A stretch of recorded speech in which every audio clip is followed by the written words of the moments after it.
Hello दोस्तों, welcome to my channel. दोस्तों, आज की वीडियो में एसएससी कांस्टेबल जीडी के प्रीवियस ईयर की सीरीज में आप देख सकते हैं कि 7 फरवरी को पूछे गए शिफ्ट नंबर 2 में जितने सारे क्वेश्चंस होंगे मैथमेटिक्स का, इन सबको हम लोग आज डिस्कस करने वाले हैं बेहतरीन तरीके से। तो आइए शुरुआत करते हैं, चलते हैं सीधा मैथ्स के सवालों की तरफ। आप देख सकते हैं कि यहाँ से मैथ्स का सवाल शुरू होता है, एलिमेंट्री मैथमेटिक्स। पहला सवाल क्या बोलता है कि जब एक ब्लूटूथ ईयरफोन की कीमत में 12% की वृद्धि की जाती है तो इसकी बिक्री जो है 20% से कम हो जाती है, तो इसके रेवेन्यू पर कितना फर्क पड़ेगा आपको वो बताना है। ठीक है, तो इसके बहुत सारे तरीके हैं। बेस्ट तरीका क्या है, जैसे मान लीजिए हमने कीमत मान ली, हमने लेट कर लिया कि वो कीमत कितना था, 100 रुपये था। अगर हमने 12% की वृद्धि करी कोई चीज़, तो आप बोलेंगे 112 रुपया हो जाएगा। लेकिन इसमें 20% की कमी हो जाती है तो हम क्या बोलेंगे, इसका 20% निकालेंगे, यानी कितना बनेगा, तो 11.2 इंटू 2 ये बन जाएगा आपका 22.4।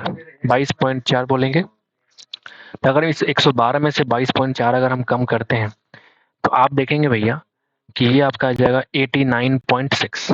ठीक है, तो आप देखेंगे कि इसमें कितना कमी आ गया, तो 100 की कीमत में कितना कमी आएगा, तो आप बोलेंगे 10.4% की कमी आ चुकी है। ठीक है, कौन बात कर रहा है, हेडफोन यहाँ लगा के बात यार। ठीक है, तो ये हम बोल सकते हैं कि 10.4% की यहाँ पे कमी आपको देखने को मिलेगा। ठीक, तो पहला सवाल आसान सवाल था, मुश्किल सवाल नहीं था। नंबर 2 पे आते हैं।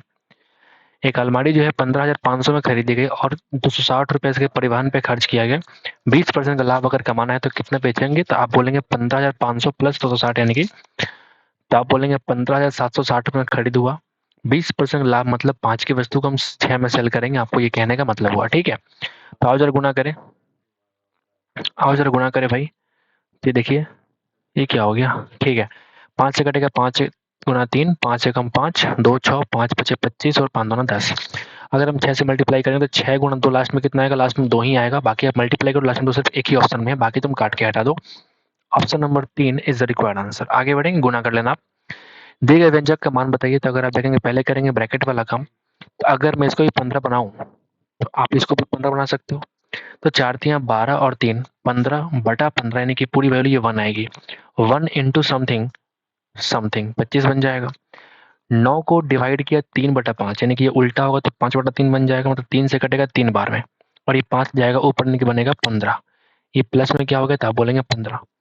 माइनस करेंगे, ये 9 ऑफ है, मतलब 3 से कट जाएगा 3 बार में, कि 3 दूना 6। तो हम बोलेंगे 25 और 15 यानी कि 40, और माइनस 6 यानी कि 34 इस सवाल का आंसर हो जाएगा। नंबर 4 पे चलते हैं।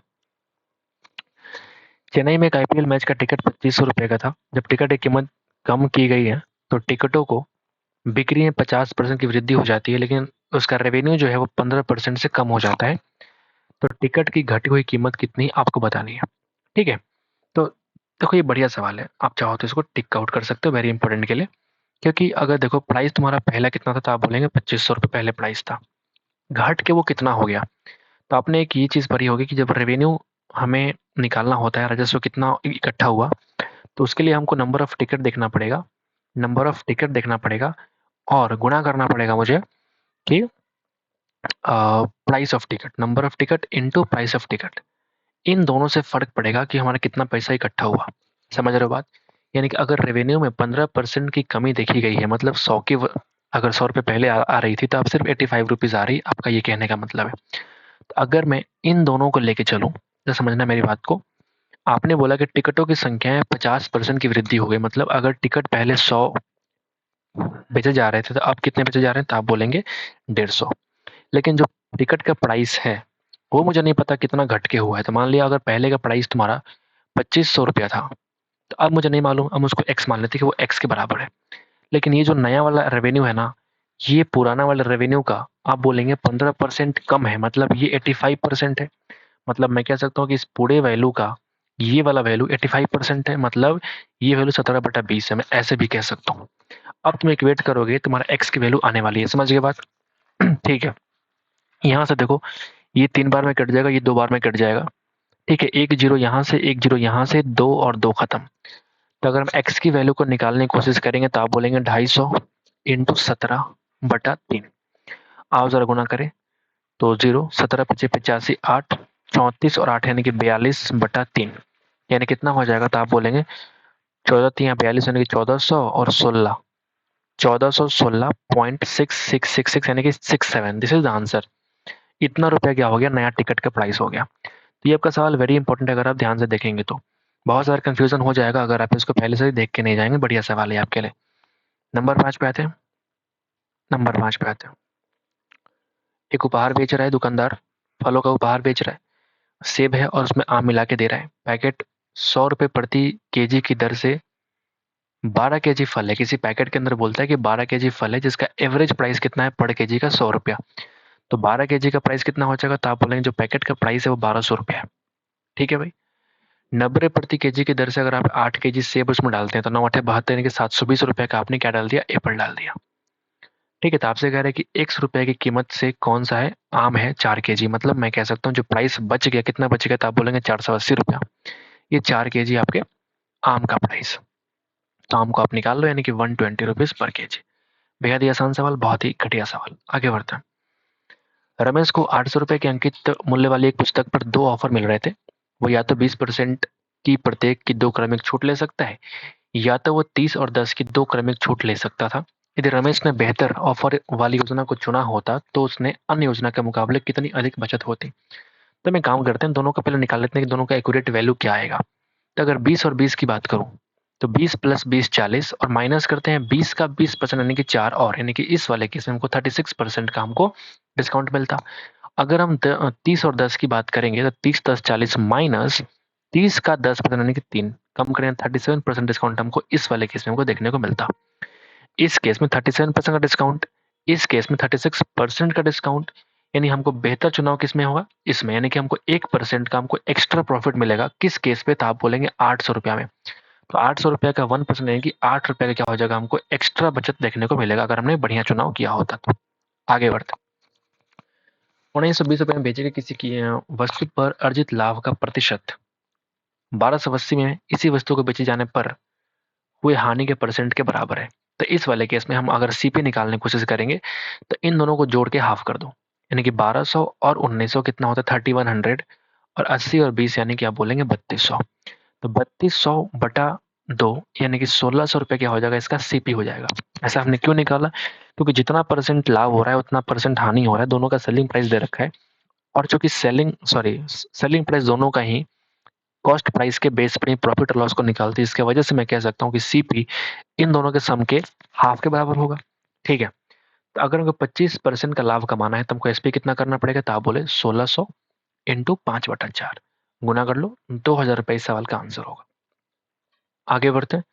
एक पुलिसकर्मी जो है 420 मीटर की दूरी से एक चोर को देखता है। चोर भागने लगता है, पुलिसकर्मी उसका पीछा करता है। दोनों का स्पीड दे रखा है आपको, तो आपसे कह रहा है कि 3 मिनट के बाद उनके बीच की दूरी कितनी होगी। ठीक है। यहाँ मीटर है, आंसर मीटर में है, और यहाँ पे किलोमीटर पर आवर में, तो क्यों ना इसको हम कन्वर्ट कर लें।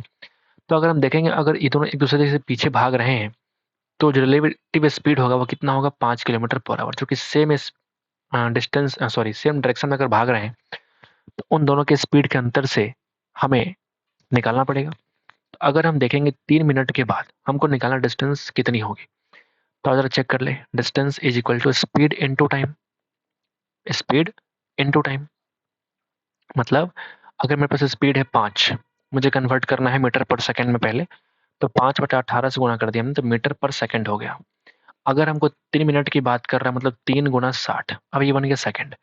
डिस्टेंस आएगा वो तुम्हारा आएगा मीटर में। समझ गए बात।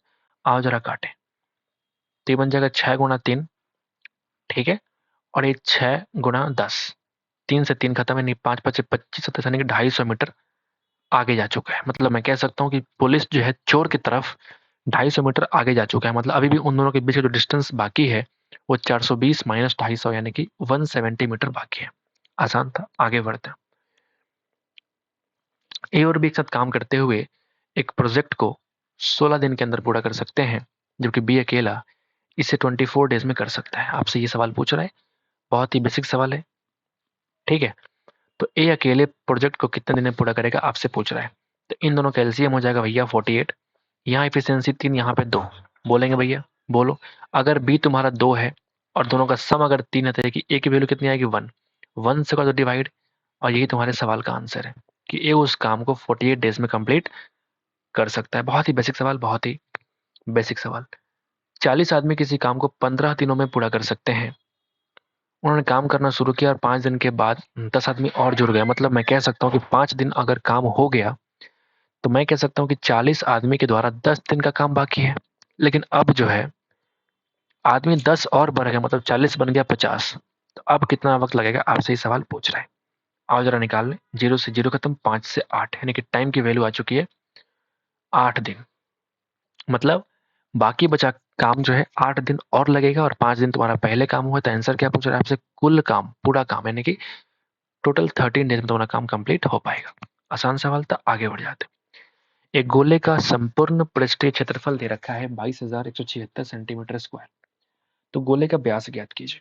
अगर गोले का मुझे व्यास निकालना है भैया, तो क्यों ना हम पहले रेडियस निकाल लें, रेडियस का डबल ही तो होगा।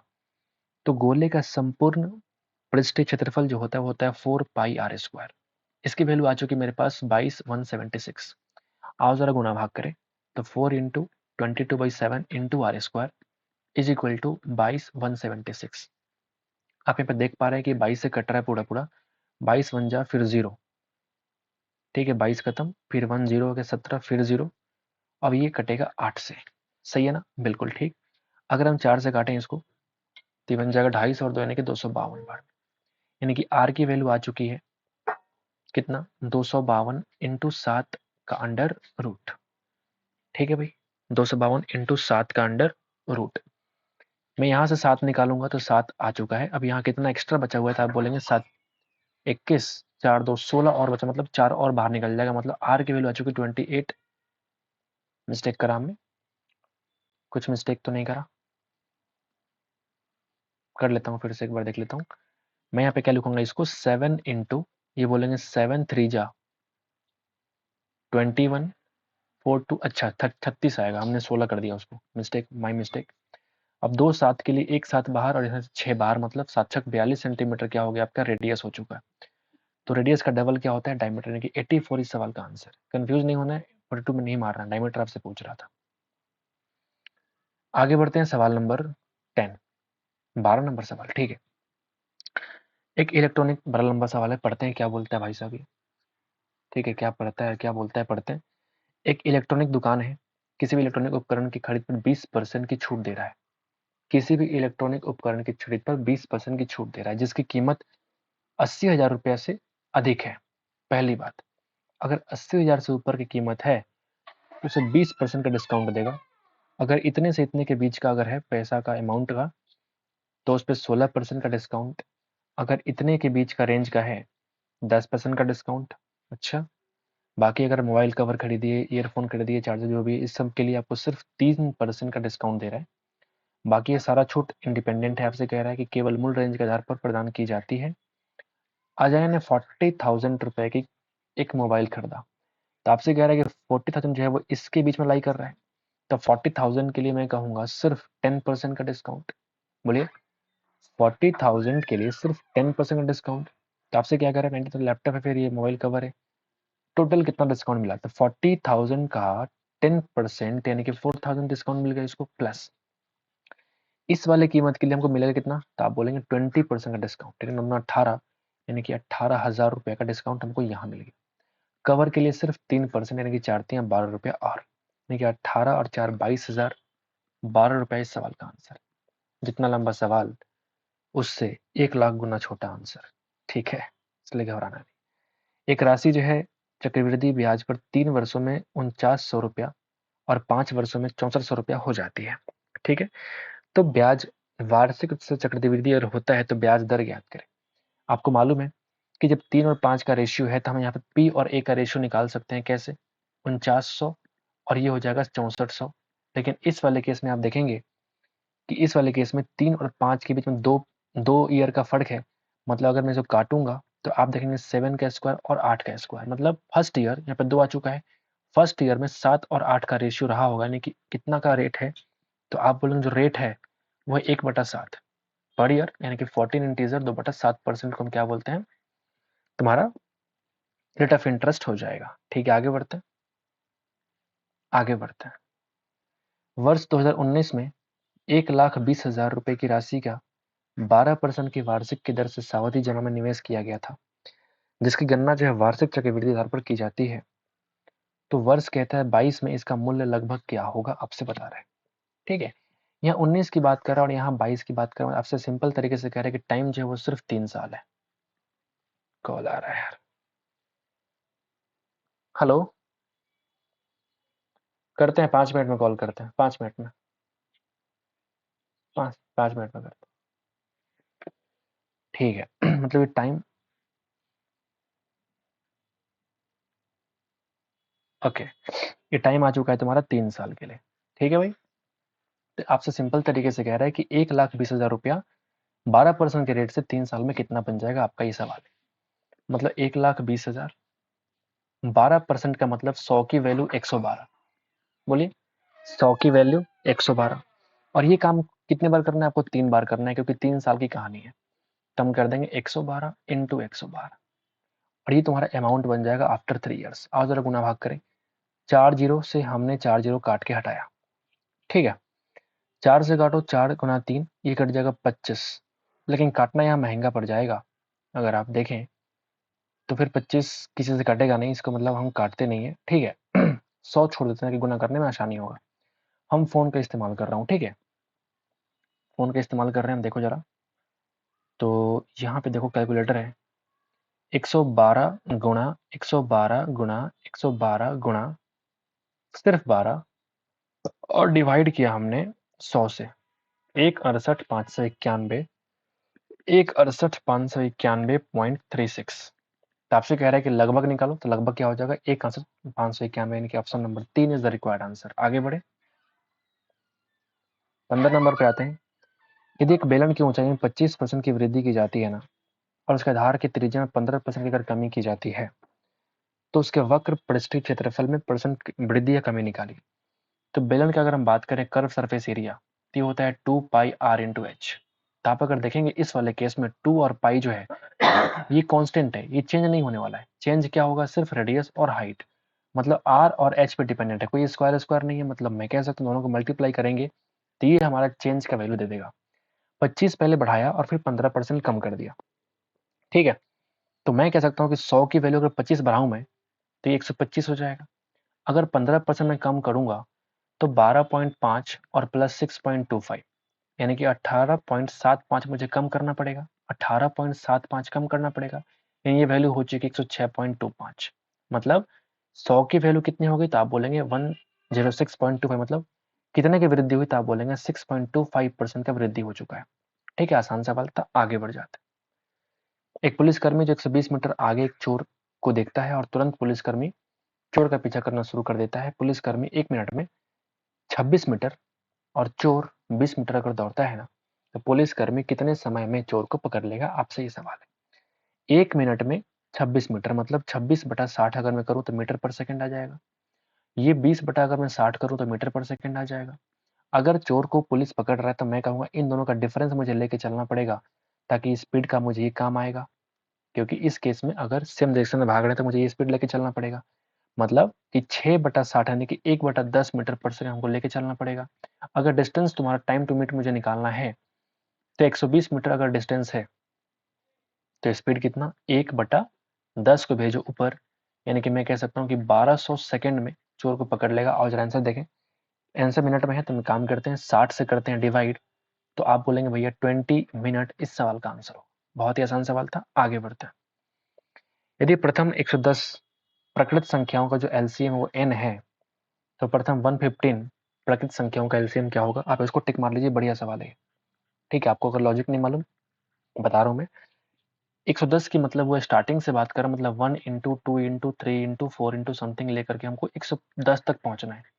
इनका एलसीएम जो है वो n है, मतलब ये n जो है इन सबका मल्टीपल होगा। मैं कह सकता हूँ सबका मल्टीपल होगा। बोलिए, सबका मल्टीपल होगा, क्योंकि n जो है वो एलसीएम है, और एलसीएम का मतलब ही होता है भैया लोएस्ट कॉमन मल्टीपल।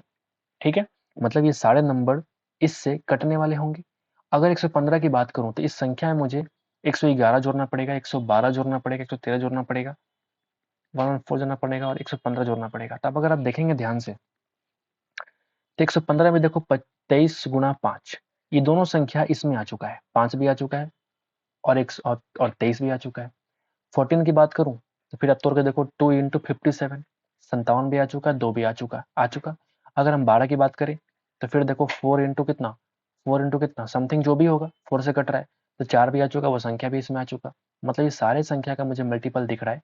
111 की बात करूँ तो ये 3 इंटू 37 है, मतलब दोनों संख्या देखोगे आप इसमें आपको जुड़ता हुआ नजर आएगा, मतलब ये सारे नंबर्स के मल्टीपल आपको देखने को मिल जाएंगे सिवाय सिर्फ एक नंबर के 113, क्योंकि 113 जो है एक प्राइम नंबर है और प्राइम नंबर पहले नहीं आ चुका है। तो मैं कह सकता हूँ कि अगर मुझे एलसीएम को बढ़ाना है, अगर मुझे संख्याओं को बढ़ा के एलसीएम निकालना है तो मुझे सिर्फ 113 का मल्टीपल और जोड़ना पड़ेगा, क्योंकि ये मल्टीपल पहले से यहाँ पे अवेलेबल नहीं है, तो इस n में हमको मल्टीप्लाई करना पड़ेगा इस नंबर से, यानी कि 113n इसका रिक्वायर्ड एलसीएम। बहुत बढ़िया सवाल है, बहुत बढ़िया सवाल। ठीक है, आगे बढ़ते हैं। दूध और पानी के मिश्रण में 18 भाग दूध है और 8 भाग पानी है। मिश्रण के कितने भाग को हटाकर पानी से रिप्लेस किया जाए ताकि दूध और पानी का अनुपात क्या हो जाए, बराबर हो जाए। आपसे ये सवाल पूछ रहा है। तो मिल्क और वाटर का रेशियो आपको दे रखा है 18 भाग और 8 भाग, मतलब सिंपल तरीके से मैं कहूँ तो 9:4 का रेशियो है। ठीक है, तो आपसे कह रहा है कि कितना भाग निकालें दूध से और पानी के अंदर मिला दें। क्या कह रहा है, फिर से पूछो, मिश्रण के कितने भाग को हटाया जाए। अच्छा, मिश्रण की बात कर रहा है, कितने भाग को हटाकर पानी से रिप्लेस किया जाए ताकि पानी और दूध का अनुपात बराबर हो जाए। आपसे ये सवाल कह रहा है। ठीक है भाई, मिश्रण से कितना निकालेंगे, बढ़िया सवाल हो गया आपका। ठीक है, दूध और पानी का अनुपात आपको बराबर करना है। तो अगर मैं इसको, अगर मैं ऐसे एलिगेशन से कर सकते हैं क्या, एलिगेशन से कर सकते हैं क्या, बताइए, एलिगेशन से कर सकते हैं क्या, कोशिश करते हैं, कोशिश करते हैं। तो अगर 18 भाग दूध है और 8 भाग पानी है, मतलब मैं कह सकता हूँ अगर सिर्फ मैं क्या लेके चलूँ, मैं वाटर लेके चलता हूँ तो वाटर की बात करता हूँ अगर, ठीक है, नहीं गड़बड़ हो जाएगा, एलिगेशन से नहीं बन पाएगा। ये बढ़िया सवाल है, मजेदार सवाल है। आज ट्राई करते हैं, टाइम देते हैं थोड़े सवाल को। तो अगर मैं क्या करता हूँ ना, मिश्रण से निकालता हूँ, तो मान लिया हमने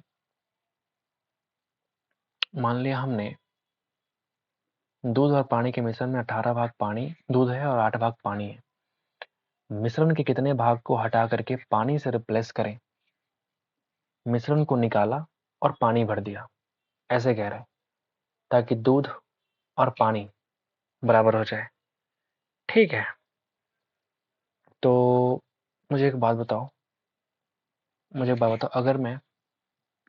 अगर मैं इसको पूरा लिखता हूँ थोड़ी देर के लिए, तो 18:8। ठीक है, दूध और पानी का अनुपात मुझे बराबर चाहिए, मतलब 18:8 ना हो करके मुझे, तो बढ़िया सवाल हो गया भाई। मैं दिमाग से उतर रहा है, कभी कभी चीज़ उतर जाती ना। 9:4। तो मान लिया हमने मिश्रण, अगर मान लो 13 तो ना मिश्रण है, तो हम निकाल रहे हैं लेट, जो एक्सक्लूड करना है मुझे मिश्रण, वो मान लिया हमने एक्स लेटर मान लिया हमने। ठीक है, तो एक्स का कुछ हिस्सा इसमें से निकलेगा और एक्स का कुछ हिस्सा इसमें से निकलेगा, मैं कह सकता हूँ। बोलिए, एक्सक्लूड कर रहा हूं मैं एक्स को।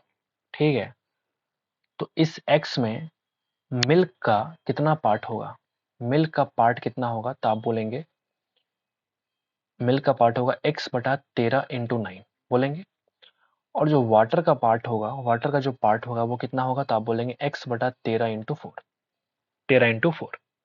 ठीक है भाई, ओके। अच्छा, और आपसे सवाल ये भी कह रहा है कि जितना हमने हटाया है, जितना हमने एक्सक्लूड किया है, उतना ही हमको पानी भर देना है, जिससे कि इन दोनों का रेशियो क्या हो जाए, बराबर हो जाए। तो अगर हम यहाँ पे बेसिक के पास चले, तो मैं देखूं अगर यहाँ पे, तो या तो 9 4 रख लो या फिर 18 और 8 रख लो, तो मैं यहाँ पे 9 को ही लेके चलता हूँ अगर थोड़ी देर के लिए। तो आप अगर देखते हैं ना, तो आप अगर देखेंगे, ठीक है, कि क्या देखेंगे, 9 माइनस 9x/13। ठीक है, ठीक है,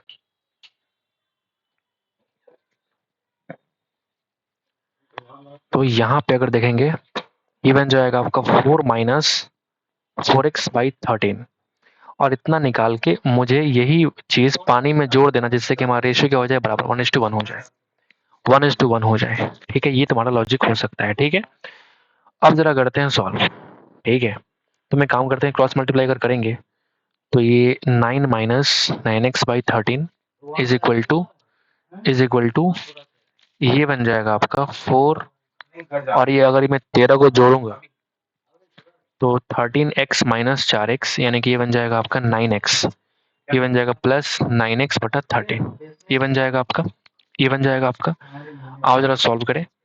तो अगर मैं यहाँ से उधर ले जाऊं तो आप दोनों 18x/13 इज इक्वल टू ये बन जाएगा 5 के बराबर, यानी x की वैल्यू कितनी आएगी, x की वैल्यू कितनी आएगी, ये आपका आ चुका है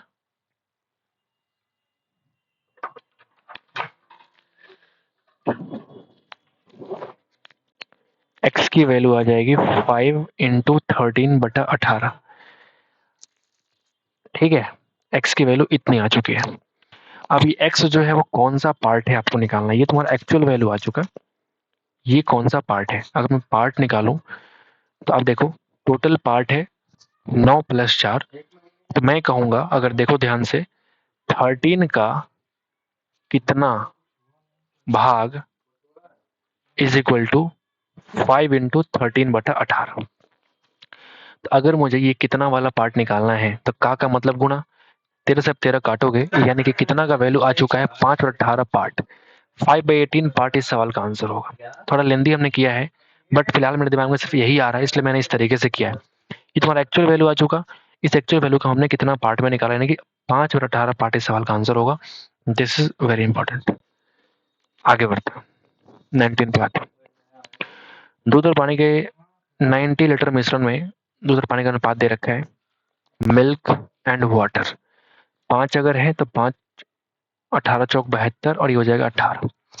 मिश्रण में कितना पानी मिलाना चाहिए जिससे कि दूध और पानी का अनुपात 3:1 हो जाए। ये अगर मुझे 3:1 करना है तो आप जरा देखो, ये कट जाएगा आपका कितने से, 3 से कट जाएगा 24। अगर मुझे ये वन पार्ट की वैल्यू कितनी है 24, यानी कि 1 मुझे करना पड़ेगा 24 इसको, यानी कि मुझे +6 जोड़ना पड़ेगा। आसान सवाल है, आखिरी पे चलते हैं। यदि 12 पुरुष है 60 मीटर लंबी दीवार का निर्माण 5 दिन में कर सकते हैं, तो इंटू 5/60 इज इक्वल टू 24 पुरुष 2 दिन में उसी दीवार कितना लंबा, यानी कि x की वैल्यू नीचे कर देंगे। आओ जरा चेक करें 12 × 25 60, यहाँ से पूरा पूरा कट जाएगा, x की वैल्यू आ चुकी कितनी 48 मीटर। ठीक है, ये तो सवाल का आंसर आ चुका है। हमने ऐसा क्यों किया, क्योंकि आपने पढ़ा होगा पहले से m1 d1 h1 बटा w1 is equal to m2 d2 h2 बटा w2।